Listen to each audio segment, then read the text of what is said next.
Now let us start with linear algebra और matrix algebra. नाम ही बताता है कि सारी कंडीशन जो है लीनियरिटी बेस्ड होंगी। क्लियर है? यहाँ पर नाम ही इसीलिए लीनियर अलजेब्रा है।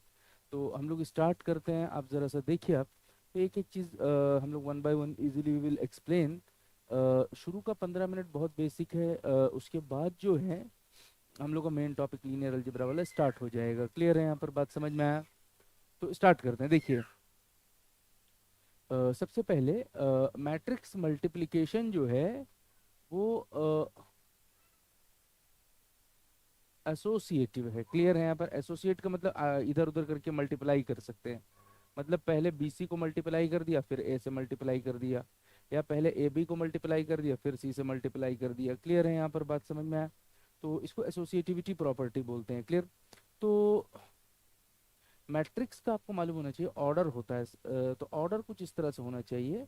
अगर मान लीजिए एम डॉट एन है, तो पहले वाले का लास्ट वाला अगले वाले का फर्स्ट होगा। क्लियर है? यहाँ पर पहले वाले का लास्ट वाला अगले वाले का फर्स्ट होगा। क्लियर है? यहाँ बाद वाला कुछ भी हो जाए। अगर ये एम एन है तो अगला वाला एन से शुरू होगा, ये कुछ भी हो जाए। ये वाला एन पी है तो अगला वाला पी से शुरू होगा, अगला वाला कुछ भी हो जाए। तो यहाँ भी वही चीज़ लिख देते हैं। इसका ऑर्डर एम डॉट एन है तो यहाँ एन से शुरू कर लीजिए एन डॉट पी, ये वाला पी से शुरू कर लीजिए P cross Q. This was the order. Clear है? यहाँ पर बात समझ में आया? आगे चलते हैं। अब जरा सा ध्यान से देखिए। तो ए बी सी आपने लिख लिया और उसको मल्टीप्लाई भी किया। पहले ए बी सी का अरेंजमेंट तो ए बी सी ही है। अब इनमें से किन्हीं दो को पहले मल्टीप्लाई करो, तीसरे को बाद में। तो that is what the multiplication and this what called as associate. You can associate, but यहाँ देखिए A dot B, B dot A, मतलब पहले ए को लिखना बाद में बी को लिखना, और पहले बी को लिखना बाद में ए को लिखना। मतलब 2 इंटू 3 या 3 इंटू 2, आगे पीछे करके लिख दिया। आगे पीछे करके लिखने को कहा जाता है कम्यूटेटिव। क्लियर है? यहाँ पर मैट्रिक्स मल्टीप्लिकेशन एसोसिएटिव तो है, लेकिन क्या नहीं है बताइए जरा सा, कम्यूटेटिव नहीं है। इन जनरल, इन जनरल का मतलब अक्सर तो कम्यूटेटिव नहीं है, लेकिन वन कभी हो सकता है। This what the meaning of क्या बोलते हैं इन जनरल, मतलब अक्सर में देखेंगे आप तो कम्यूटेटिव नहीं होगा। मतलब आगे पीछे करके मल्टीप्लाई, अदला बदली करके मल्टीप्लाई करोगे। पहले ए बी को मल्टीप्लाई, पहले ए को लिख के बी से मल्टीप्लाई किया, या पहले बी को फिर ए से मल्टीप्लाई किया, इस तरह से। तो वो अक्सर इक्वल नहीं आता है। आ सकता है तो, लेकिन आ सकता है और नहीं भी आ सकता, तो हम नहीं मान के चलेंगे। क्लियर है? यहाँ पर बात समझ में आया? तो इन जनरल इक्वल नहीं है, मतलब कम्यूटेटिव है या कम्यूटेटिव नहीं है, नॉन कम्यूटेटिव। आगे चलते हैं। देखिए जरा सा, एक मैट्रिक्स है जिसका ऑर्डर एम डॉट एन है, दूसरा मैट्रिक्स है जिसका ऑर्डर एन डॉट पी है। फॉर एग्जाम्पल मैं यहाँ ले लेता हूँ 2 1 3 1 3 2 1 5। हाँ, ये चल लीजिए। ये ऑर्डर हो गया आपका 2 बाई 3 मैट्रिक्स। ठीक है? M dot N. दूसरा मैट्रिक्स मैं लेता हूँ एन डॉट पी, मतलब हो गया 1 2 3 5 4 6 3 4 4 1 7। ये कौन सा ऑर्डर हो गया बताइए जरा सा? 3 क्रॉस 4। ये एन है, ये एन एन सेम हो गया, और ये पी। अच्छा, ये मैट्रिक्स मल्टीप्लाई तो हो जाएगा, इसकी ऑर्डर क्या है ये बताइए जरा सा। जब आप इसको मल्टीप्लाई करोगे ना, तो हमेशा ध्यान से रखना, मैट्रिक्स मल्टीप्लाई करने के बाद ऑर्डर जो है आखिरी आखिरी वाले से निकलता है। क्लियर है? यहाँ पर तो ऑर्डर कौन सा मिलेगा बताइए जरा सा? 2 बाई 4 ये ऑर्डर मिलेगा। बात समझ में आया नहीं समझ में आया? ए भी एग्जिस्ट तो कर जाएगा, मल्टीप्लाई तो हो जाएगा, लेकिन इसी में आगे चलते हैं। इसको दोबारा लिखता हूँ, देखिए 1 4 6 4 2 5 3 1 3 6 4 7, ये मैट्रिक्स है। और ये ऑर्डर है आपका 3 बाई 4 का। ये मैट्रिक्स ए हो गया आपका। ठीक है? आगे चलते हैं। दोबारा देखिए जरा सा, ये वाला 2 1 3 1 3 2, ये वाला आपका है 2 बाई 3। अच्छा, मैट्रिक्स मल्टीप्लाई करने के लिए रो से कॉलम को, ये रो और ये कॉलम, यहाँ तो 4 एलिमेंट है और यहाँ 2 ही है, तो ये मल्टीप्लाई ही नहीं हो पाएगा। मतलब बी को पहले लिख के ए से मल्टीप्लाई करोगे तो ये मल्टीप्लिकेशन ही एग्जिस्ट नहीं करेगी। मतलब ए बी तो एग्जिस्ट हो जाएगा लेकिन बी ए एग्जिस्ट ही नहीं होगा, तो इक्वल होने का कोई सवाल ही नहीं पैदा होता। क्लियर है यहाँ पर? तो वही कह रहे थे, ए ए बी और बी ए को अदला बदली आगे पीछे करके मल्टीप्लाई करोगे तो उस केस में इक्वल आने की गारंटी नहीं होती है। क्लियर? तो पहले केस में तो एग्जिस्ट ही नहीं किया। दूसरा केस लेते हैं, एक मैट्रिक्स है m बाई एन, दूसरा है आपका n बाई एम। ये 3/2 है और ये फॉर एग्जांपल ये m3 है और n2 है, तो यहाँ पर n2 है और ये 3 है। मैंने आपको बता दिया था कि मैट्रिक्स मल्टीप्लिकेशन जब भी करते हैं तो आगे लास्ट लास्ट वाले का जो है ऑर्डर आता है। तो ये 3 है और ये 3 है, तो ए बी जब मल्टीप्लाई होगा तो इसका ऑर्डर कितना आएगा बताइए ज़रा सा? 3/3। अच्छा, जब बी ए करोगे, बी पहले ए बाद में, बी का ऑर्डर 2/3 है, ए का ऑर्डर 3/2 है, तो मैट्रिक्स मल्टीप्लिकेशन होने के बाद लास्ट लास्ट का ऑर्डर लिखते हैं। तो बी ए का ऑर्डर क्या है बताइए ज़रा सा? 2/2। इज इट क्लियर और नॉट? ये 3/3 ऑर्डर का आया ए बी, बी ए को मल्टीप्लाई किया तो 2/2 का ऑर्डर आया। तो जब 2/2 और 3/3 ऑर्डर ही सेम नहीं है तो फिर इक्वल कैसे होंगे? क्लियर है यहाँ पर? तो ए बी अभी भी बी ए के इक्वल नहीं है। बात समझ में आ गई आपको? आगे चलते हैं। तो इसीलिए हम बोलते हैं कि इन जनरल ए बी का मल्टीप्लिकेशन बी ए के इक्वल नहीं होता है। क्लियर? आगे चलते हैं। अगला केस, ए बी भी एन बाई एन ऑर्डर है, बी ए भी एन बाई एन ऑर्डर है। अब ए बी को जब मल्टीप्लाई करोगे, ए पहले लिख के बी बाद में लिख के, तो आखिरी आखिरी वाले से लेना है। आखिरी एन है, पहला भी ये वाला आखिरी आखिरी, तो ऑर्डर एन बाई एन आ गया। अगर बी ए लिखोगे तो यहाँ भी एन बाई एन वाला है और ये भी एन बाई एन वाला है। ऑर्डर तो आखिरी आखिरी से लिखना है मल्टीप्लाई करने के बाद, तो ये भी एन बाई एन का हो गया। ए बी का ऑर्डर भी एन बाई एन आया है, बी ए का ऑर्डर भी एन बाई एन आया है। ठीक है, ऑर्डर इक्वल है, लेकिन अभी भी ये कोई ज़रूरी नहीं है कि मल्टीप्लिकेशन इक्वल हो जाए। क्लियर है यहाँ पर? इसीलिए हम बोलते हैं कि ए डॉट बी का मल्टीप्लिकेशन बी डॉट ए के इक्वल नहीं होता इन जनरल। हाँ, कभी हो भी जाता है लेकिन अक्सर तो नहीं होता। क्लियर? इसीलिए हम कम्यूटेटिव नहीं बोलते हैं। क्लियर है यहाँ पर? बात समझ में आया? आगे चलते हैं। नेक्स्ट देखिए जरा सा, यदि ए बी का मल्टीप्लिकेशन बी ए के इक्वल हो जाए, यदि ए बी का मल्टीप्लिकेशन बी ए के इक्वल हो जाए, देन ए और बी के बारे में कहा जाता है ये जो है आपस में कम्यूट मैट्रिसेस हैं। क्लियर है यहाँ पर? बात समझ में आया? मतलब if A dot B is equal to B dot A, then A and B are called as commute matrices. A and B are called as commute matrices. However, कई बार ऐसा होता है ए बी का जो रिजल्ट आता है वो बी ए के रिजल्ट के बिल्कुल कैसा आ जाता है? एक नेगेटिव साइन के साथ आ जाता है। मतलब समझ आ रहा है ना? ऐसे समझ लीजिए, ए बी मल्टीप्लाई करने के बाद 2134 आया, बी ए जब देखा गया तो -2 -1 -3 -4 इस तरह से आ गया रिजल्ट। -2 -1 -3 -4, तो ए बी और बी ए में बस फर्क है, एक माइनस साइन का फर्क है। इस हाल में कहा जाता है कि ए और बी जो मैट्रिसेस हैं वो आपस में कॉम्यूट नहीं है, बल्कि क्या है बताइए जरा सा? एंटी कॉम्यूट मैट्रिसेस हैं। क्लियर? अगला एक केस समझने की कोशिश करिए जरा सा, देखिए।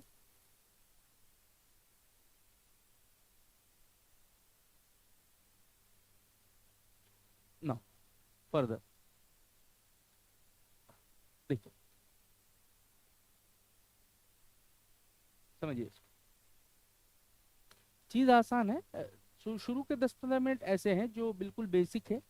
इसके बाद जो हम लोग का टॉपिक लीनियरिटी से जो शुरू हो जाएगा, तो फिर आपको समझ में आने लगेगा कि कितना यूज़फुल टॉपिक है। क्लियर है यहाँ पर? बात समझ में आया? तो मैं आगे चलता हूँ। देखिए ज़रा सा, कोई दो नंबर है, देखिए ज़रा सा,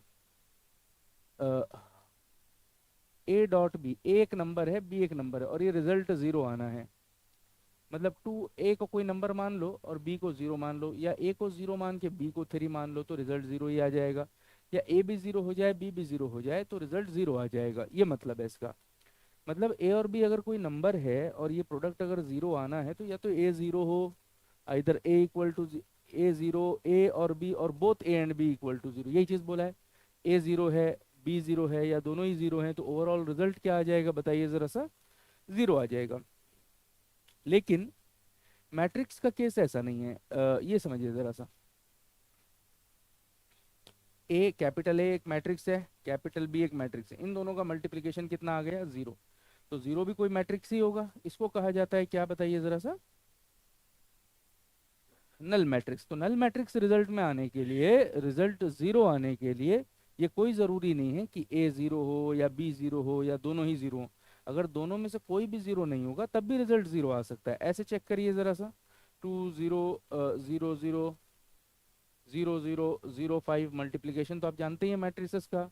रिजल्ट ओवरऑल क्या आ जाएगा बताइए ज़रा सा, ज़ीरो है ना। तो ए भी ज़ीरो नहीं है, ए तो ज़ीरो नहीं है ना, बी में भी एक एलिमेंट ज़ीरो नहीं है, तब भी रिजल्ट फाइनली क्या है बताइए ज़रा सा, ज़ीरो आ गया। क्लियर है यहाँ पर बात, समझ में आया नहीं समझ में आया? तो ज़ीरो रिजल्ट आने के लिए मैट्रिक्स के केस में नंबर जैसा नहीं है। क्लियर है यहाँ पर बात, समझ में आया नहीं? आगे चलते नाउ, ट्रायंगुलर मैट्रिक्स देखिए ज़रा सा। If you want to discuss triangular matrix, देखिए ऐसे समझिए। अच्छा, सबसे पहली बात ये ध्यान रखना है, ट्रायंगुलर मैट्रिक्स की जो प्रॉपर्टी एप्लीकेबल होती है वो स्क्वायर मैट्रिक्स के केस में एप्लीकेबल होती है। स्क्वायर मैट्रिक्स का मतलब ये होता है कि रो कॉलम दोनों जो है इक्वल हो, यानी 3 रो है तो 3 कॉलम होगा, 4 रो है तो 4 कॉलम होगा। ऐसे मैट्रिक्स को कहा जाता है कैसा मैट्रिक्स बताइए जरा सा, square matrix. For example, if I consider 3 by 3 matrix, से for example A11 A12 A13 A21 A22 A23 A31 A32 A33, इस तरह का कोई मैट्रिक्स हमने चुना है। ऑर्डर जो है क्या बोलते हैं 3 by 3 है, 3 रो है, पहला रो दूसरा रो और ये तीसरा रो। कॉलम, पहला कॉलम दूसरा कॉलम तीसरा कॉलम, पहला रो दूसरा रो और तीसरा रो। तो 3 रो है 3 कॉलम है, that's called as order 3 by 3 matrix. Now मैं क्या करता हूँ ये देखिए जरा सा, A11 जो लिखा है मतलब A12 A13, इसमें पहले वाले को आई मान लेता हूँ, दूसरे वाले को जे। आई जे आई जे आई जे आई जे आई जे आई जे आई जे आई जे। अब देखिए जरा सा, इसको अरेंजमेंट इस तरह से कर देते हैं, A11 A12 A13 A22 A33 A23, ये ज़ीरो ये ज़ीरो ये ज़ीरो। इसका मतलब A21 ज़ीरो है, A31 ज़ीरो है, A32 जो है ज़ीरो है। क्लियर है यहाँ पर बात, समझ में आया? ये आई जो है ये जे है, ये आई है ये जे है, आई है और ये जे है, मतलब A I J जो है ज़ीरो तो है, लेकिन तीनों केस में ये वाला ये वाला ये वाला केस में आई क्या है बताइए ज़रा सा, ग्रेटर देन जे। क्लियर है यहाँ पर, मतलब ये डायगोनल है, डायगोनल से लेके ऊपर वाले ज़ीरो नहीं है बल्कि नीचे वाले एलिमेंट्स क्या हैं बताइए ज़रा सा, ज़ीरो हैं। क्लियर है यहाँ पर, मतलब एक ट्रायंगल जैसा शक्ल बना है, ऊपर की तरफ बना है या नीचे की तरफ बना है? नीचे तो कुछ है ही नहीं तो ऊपर ही बना है, तो इसको कहा जाता है क्या बताइए ज़रा सा, upper triangular matrix. Upper triangular matrix के लिए डायगोनल के ऊपर वाले एलिमेंट्स, डायगोनल और डायगोनल के ऊपर वाले एलिमेंट्स ज़ीरो नहीं होने चाहिए, नीचे वाले सारे ज़ीरो हो जाने चाहिए। क्लियर है यहाँ पर बात, समझ में आया? एक केस ऐसा भी आ जाए, 0 0 0 0 0 0 A12 A13 A23, पहले ये तीन तो ज़ीरो थे ही थे, साथ में डायगोनल भी ज़ीरो हो गया, मतलब A11 भी ज़ीरो हो गया, 22 भी ज़ीरो हो गया, 33 भी ज़ीरो हो गया। मतलब आई ग्रेटर देन जे तो पहले था, अब आई इक्वल टू भी जे के बराबर, आई इक्वल टू भी जे के बराबर, मतलब ऐसा कंडीशन भी आ गया है साथ में। तो ऐसे केस को कहा जाता है, ट्रायंगुलर तो है, अपर ट्रायंगुलर भी है, लेकिन इसको कहा जाएगा क्या बताइए ज़रा सा, strictly upper triangular matrix. Is it clear or not? This what the definition of a triangular upper triangular matrix as well as strictly upper triangular matrix. Upper triangular matrix में diagonal जीरो नहीं होगा, diagonal के नीचे वाले सारे zero होंगे, और strictly upper में diagonal के नीचे वाले तो जीरो होंगे ही होंगे, साथ में diagonal भी जीरो हो जाएगा। क्लियर है यहाँ पर बात, समझ में आया? उसी तरह जो है आप डिफाइन करिए लोअर ट्रायंगुलर मैट्रिक्स, खुद से भी डिफाइन कर सकते हैं, इसमें ऐसा जब और कुछ बचा नहीं है समझने के लिए।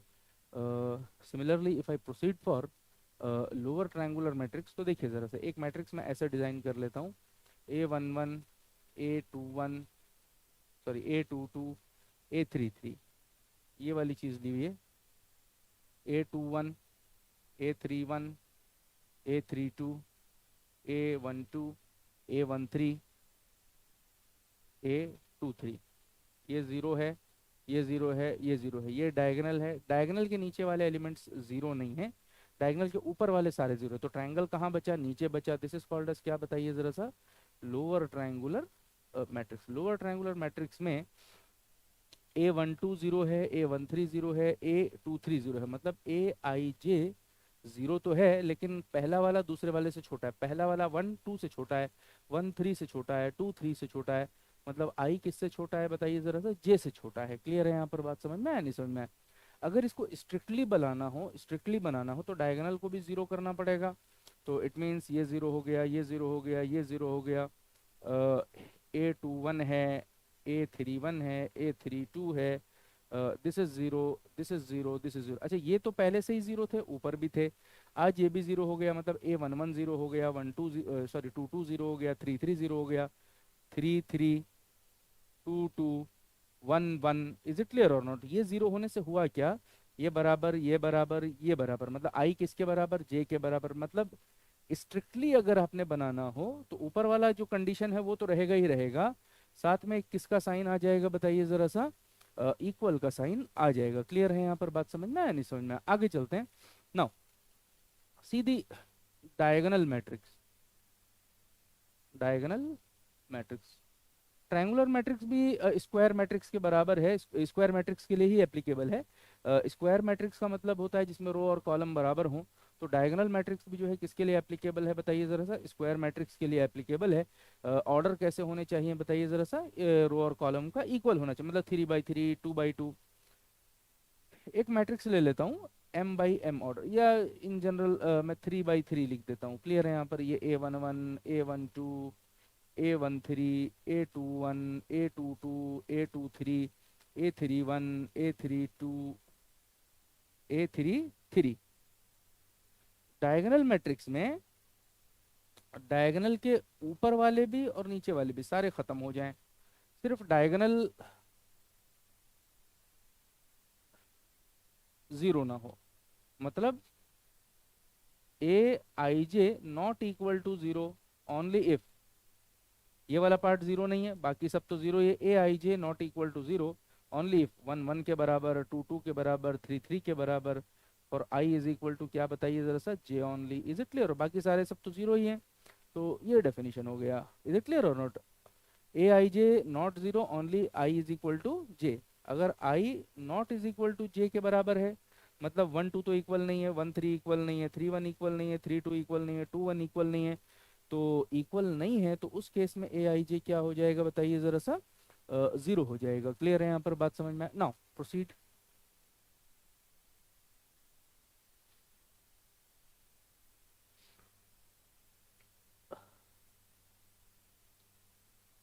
सी आइडेंटिटी मैट्रिक्स, ये सब तो बहुत बेसिक पार्ट है, जो इवन आप 12th क्लास से ही पढ़ते हैं, तो ये जस्ट बेसिक था जो बोलना ज़रूरी होता है। इसके बाद जो है हम लोग देखते हैं ज़रा सा सी, ये थोड़ा सा बस ख़त्म हो जाए, फिर उसके बाद हम लोग अपना कोर में आ जाते हैं। देखिए आइडेंटिटी मैट्रिक्स, तो ये ध्यान रखिए, जिस तरह डायगोनल मैट्रिक्स स्क्वायर मैट्रिक्स के बराबर लिए है, ट्रायंगुलर मैट्रिक्स स्क्वायर मैट्रिक्स के लिए है, उसी तरह जो है आइडेंटिटी मैट्रिक्स भी किसके लिए है बताइए ज़रा सा, स्क्वायर मैट्रिक्स के लिए है। तो identity matrix normally represented by I n×n, सारे डायगोनल मैट्रिक्स ही है एक्चुअली, बस सारे डायगोनल एलिमेंट्स क्या हो जाएं बताइए जरा सा, 1 हो जाएं, तो इस तरह से लिखा जाता है नॉर्मली, I3×3। क्लियर है? पर ये order 3 cross it is nothing but simply 3 है। इज इट क्लियर और नॉट? नाउ आगे प्रोसीड करते हैं जरा सा, स्केलर मैट्रिक्स देखिए जरा सा। स्केलर मैट्रिक्स भी आइडेंटिटी मैट्रिक्स ही है, मतलब स्क्वायर मैट्रिक्स के लिए ही एप्लीकेबल है। तो अगर मैं स्केलर मैट्रिक्स को एस से रिप्रेजेंट कर लूँ, और एस 3 by 3 का ऑर्डर है, तो ये देखिए ज़रा सा, के 0 0 0 के 0 0 0 it is nothing but simply के, बस 1 की जगह क्या है बताइए ज़रा सा, के है। तो इसको क्या कर सकते हैं, के कॉमन निकाल लीजिए, 1 0 0 0 1 0 0 0 1, तो ये एक तरह से आइडेंटिटी मैट्रिक्स हो गया। इसको ऐसे लिख सकते हैं, के तो कॉमन है, आइडेंटिटी मैट्रिक्स बगल में है, ऑर्डर कितना है बताइए जरा, 3 by 3, तो scalar matrix is nothing but identity matrix scaled by a factor के। इज इट क्लियर और नॉट? आगे चलते हैं। ठीक है। अच्छा, एक चीज आपको मालूम है या नहीं मालूम ये पता नहीं, देखिए मैट्रिक्स और डिटर्मिनेंट में कॉमन लेने का एक फर्क होता है। मैट्रिक्स में जो है सारे के जो है एक ही बार में कॉमन आ गए, लेकिन अगर ये केस ऐसा होता डिटर्मिनेंट वाला के 0 0 0 के 0 0 0 के, तो यहाँ पर जो है ना कॉमन एक साथ के नहीं आएगा, एक रो या एक कॉलम से एक बार में आप कॉमन नहीं, चाहे रो से कॉमन लो चाहे कॉलम से कॉमन लो, एक के कॉमन आएगा, या 1 0 0 बचेगा, 0 के 0 बचेगा, 0 0 के बचेगा। फिर अगले स्टेप में एक के और कॉमन लीजिए, तो 1 0 तो के स्क्वायर हो गया ना बाहर, 0 1 0, यहाँ 0 0 इट इज नथिंग बट के, डिटर्मिनेंट में है लेकिन ये ध्यान रखिएगा। तो लास्ट स्टेप में एक के और कॉमन लीजिए तो क्या हो जाएगा बताइए इधर से, के क्यूब हो जाएगा, 1 0 0 0 1 0, this is 0 0 1, this what the procedure और the technique to take common in case of determinant as well as matrix. Matrix में एक बार में सब जो है कॉमन निकाल सकते हैं, डिटर्मिनेंट में अगर कॉमन निकालना है तो एक रो या एक कॉलम से एक बार में एक कॉमन आएगा। क्लियर है यहाँ पर? मतलब एक रो से कंप्लीटली कॉमन आ जाएगा या एक कॉलम से पूरा एक साथ नहीं।